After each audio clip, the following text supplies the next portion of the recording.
സ്ത്രീയായി ജനിച്ചാൽ, അതും ഇസ്ലാം മതത്തിൽ ജനിച്ചാൽ അവൾ എത്ര ഭാഗ്യവതിയാണ് എന്ന് നോക്കൂ. സ്വന്തം പിതാവ് സ്വന്തം മകളെ അന്യൊരുത്തിൻ്റെ കയ്യിൽ പിടിച്ചു കൊടുക്കുമ്പോൾ അവനോട് കാണിക്കുന്നു നോക്കൂ.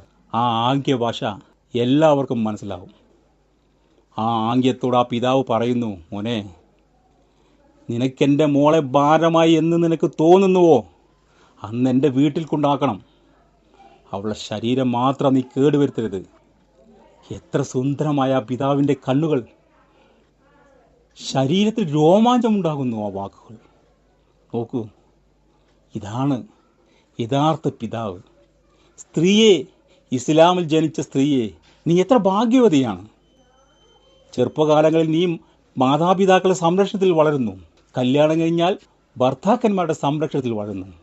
വാർദ്ധക്യമായാൽ സ്വന്തം മക്കൾ നിങ്ങളെ സംരക്ഷിക്കുന്നു. അങ്ങനെയുള്ള സ്ത്രീകൾ എത്ര ഭാഗ്യവതികളാണ്. അവരെന്ത് സമ്പാദിക്കാൻ പോകണം? അവരെന്തിന് ജോലിക്ക് പോകണം?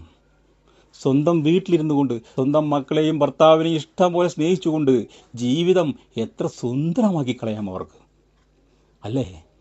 ഇതല്ലേ ജീവിതം? ഇസ്ലാം മതത്തിൽ മാത്രമല്ല ഇതുപോലെ ഭാഗ്യമുള്ള സ്ത്രീകളുള്ളത്, എല്ലാ മതത്തിലുമുണ്ട്. പക്ഷേ നമുക്കിവിടെ കാണാൻ കഴിയുന്നത് അധികം ഇസ്ലാം മതത്തിലാണ്. ഈ വീഡിയോ ഇഷ്ടപ്പെട്ടാൽ കമൻറ്റ് പറയണേ.